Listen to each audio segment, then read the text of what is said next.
এবার কিন্তু আমি কিচ্ছু কিনিনি, জানো তো, কিচ্ছু কিনিনি সেলে। কেননা যা দেখলাম গোলবাজারে সে তো কেনার মতোই না।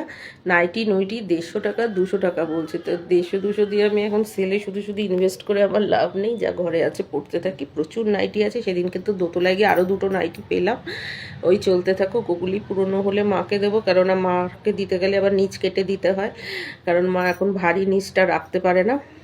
আর নতুন পরতে চায় না, খড়খড়ে লাগে তার, একটু পরে দিতে হয় তাকে। তো তার মধ্যে বলে ভারী চুরি নাইটি নিবি না। ধরো আমি যে একটা ভালো একটা কিনবো বাটিক প্রিন্টের, ও প্রয়োজন মানে সে পরতে পারবে না, পুরোনো হলেও পরতে পারবে না, কত পুরনো করে দেবো। আর একটা জিনিস হচ্ছে ভারী আমি নিজেও পরতে পারি না। অনেকে আছেন একটা নাইটি কেনে 2 বছর ভালো চলবে বলে, আমি নাইটি বেশি মোটা পরতে পারি না। আমার যত একটু পাতলা হবে, ছ্যাঁচড়ে হবে, তত আমার ভালো লাগে, নরম হবে। দরকার হলে আমি মানে 3 মাস 4 মাস ইউজ করে আর একটা চেঞ্জ করবো, তবেই আচ্ছা। আমি অনেক কিনে রাখি নাইটি, আমি অনেক কিনে রাখি, আমার খুব আরাম লাগে পরতে। তো এই আর কি ঢিলা ঢালা। তো সেই ভাইটা বলেছে পরে আসিস, এসো দিদি ভাই, বৈশাখ মাসে এসো তুমি, আর চৈত্র মাসে এসো না, আমি দোকান খুলবো কি খুলবো না ওর দোকান থেকেই আনি, কেননা ও একটু পাতলা রেঞ্জের রাখে, একটু কমা রেঞ্জের রাখে। হ্যাঁ, আমার খুব সুবিধা হয়, রাত বিশেষ করে গরমকাল তো, তারপর বর্ষাকাল হলেও শুকাতে সুবিধা হবে, আর গরমকালে না একটু পাতলাই ভালো লাগে পরতে। এমনিতে তো আমি চুড়িদারই পরি, হ্যাঁ, লোকে যেমন নাইটি পরে দোকান যায়, পাট যায়, আমি তো আর যাই না কোনো সময়, বা বাড়ির বাইরেও দাঁড়াই না কখনো, কোনো দিনই করিনি এসব।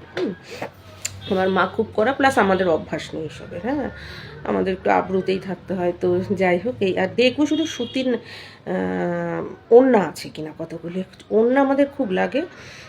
তারপর অনেক সময় মাথা মুছতে লাগে, মাথার মধ্যেও পেঁচিয়ে রাখি।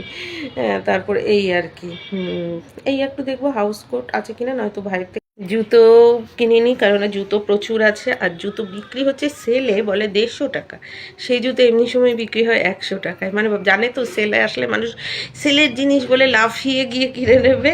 আর ওগুলো কিন্তু সব হচ্ছে তোমার বলে না, মানে ভালো জুতোর, যেগুলো যে কি জানি বলে, মানে ওরকম দেখতে সেম টু সেম, সেগুলো কিন্তু এমনিতেই মাঝে মাঝে ভ্যানের মধ্যে, গাড়ির মধ্যে, বা প্ল্যাটফর্মের এক এক পাশে মাইক নিয়ে নিয়ে বিক্রি হয়। একই জিনিস তুলে এনে অন্য জায়গায় বিক্রি করছে, কিন্তু দাম বলে দিচ্ছে 150 টাকা, 150 টাকা, 150 টাকা করে। মানে জানে মানুষ, সেলে কিছু মানুষ আছে শুধু সেলের জন্য কিনতে বেরোয়, তারা তো আর হয়তো জানে না যে এমনি সময়ে জুতোগুলো 100 টাকায় বিক্রি হয়।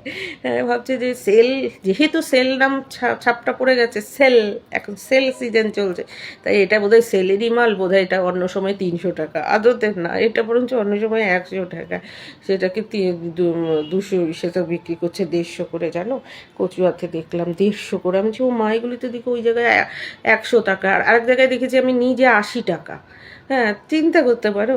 আসলে যেহেতু সেল সেল সেল, চল চল চল সেলের কিনছি, অনেকে আছে না আনন্দ করে বেরিয়েছি, হাতে 2000 টাকা নিয়ে, লক্ষ্মীর ভাণ্ডারে টাকা টাকা নিয়ে করে, এইভাবে মানে সবার তো জানে লক্ষ্মীর ভাণ্ডার পায় অল্প বিস্তর, মানে ব্যবসায়ীরা যেভাবে ওইভাবে হোক নিয়ে নিচ্ছে টাকাগুলো, জানো তো। নাহলে সেলের নাইটি 200 টাকা হয় কখনো, বুঝতে পারছো।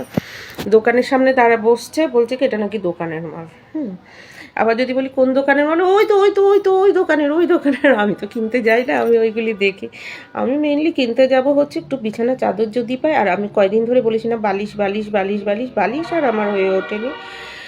হ্যাঁ, ওই বালিশ দেখতে যাবো। মাই মাত্র একটা চাদর এনে বলে, শোনা চাদর আছে আনিস না, এই চাদরগুলি ভীষণ ভারী হয়।